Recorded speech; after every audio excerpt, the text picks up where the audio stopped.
Assalomu alaykum.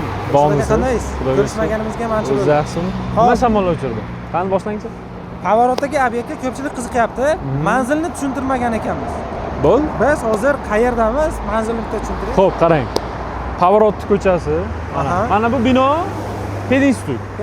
Pedinstitut. Mana shu ko'chadan to'g'ri ketsangiz, o'sha Pavorot chorrahasi. Keyingisi esa Pavorot. Ha. Mana bu tomonda mana super xodo, o'sha kamarga uradigan radarchasi bor-ku. Ana shu chorraha, mana. Xullas, super xodo ko'chasi. Da, shu Pavorot. Pavorot bilan super xodo oralig'i. Mana shu ko'chadan kiramiz hozir. Kirganda ham cho'tki qilib bosib ko'rsatib beramiz. Joyi qanday. Katta ko'chadan uncha uzoq emas. To'g'risini aytganda uncha uzoq emas. Bir farq qilsa bir 50-60 metr. 50-60 metr. Hop, Dilshod aka, buni ma'lumotini yana bitta tushuntirsangiz. Ancha oldin videoda. Qarang, bir boshdan boshlaylik. Mana hozir kirib kelganimizcha videoni qildik. Endi qarang, ko'rinish o'zi katta ko'cha qayerda joylashgan. Mana bu tomondan qarasak, mana shu qurilayotgan bino bor-ku. Mana shu qurilayotgan bino, mana katta ko'cha o'sha yerda joylashgan. Bo'lsa bir 50 metr. Bu yerda mana bu devorlar ketadi. Mana bu yerda skladlar ketadi. Yo'l ochiladi. Da, bu yerda katta yo'l o'tadi. Plus mana bu yerda yana bloklarimiz tushadi. Yana 3 ta blokimiz tushadi bu tomondan. Mana hozir regellarini, armaturasini qilishyapti. Xo'p, bu o'zi binomiz 8 qavat pishg'ichdan quriladi. Fasad tomoni jiddiy travertindan bo'ladi. Jiddiy travertin liftlari bor.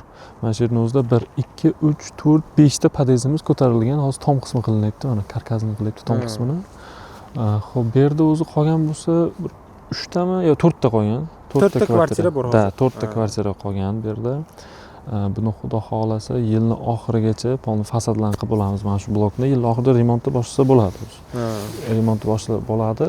Tak, kadastrimiz 26 da chiqadi. 26-yilga aniq qoladi kadastrimiz. Atak yil oxirida shu dekabr yanvar oylarida o'sha remontni boshlasa bo'ladi. Ungacha o'sha fasadi tayyor bo'lgan bo'ladi. Xo'p, bu kvartiralarimiz qanday? Buni asosan naqdga sotyapmiz. Tak, 1 metr kvadrati 5 million 500 ming so'mdan. Yana savdosi bor. Olib kelishtirib beramiz. Agar naqd pul bo'lsa, ustupka joylarimiz ham bor. Kelishamiz bag'ini endi. Endi mijozning to'lovlariga qarab, agar sal rasrochka bo'layotgan bo'lsa, shunga qarab gaplashamiz. O'zi rasrochka bormi bunda?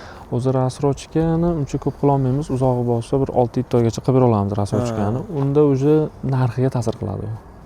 Rasrochka bormi, o'zi narxiga ta'sir qiladi. Uncha chiroyli qilib kelishtirib bera olmaymiz. Shunaqa joyi ham bor.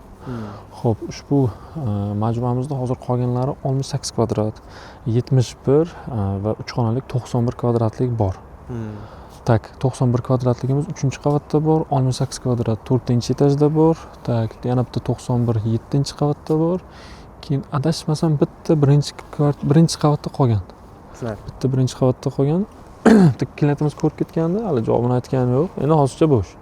Demak, 4 ta kvartira bor. Da. Kvadrat metri 5500. Da.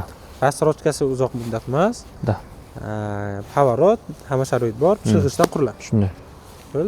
Agar sizga majmuamiz yoqqan bo'lsa, ekrandagi raqamlarga qo'ng'iroq qilingizlar. Yanada batafsilroq ma'lumot olsangiz bo'ladi bemalol. Like, podpiska va bizni kuzatishni davom eting albatta. Sog' bo'lasiz, salomat bo'lasizlar.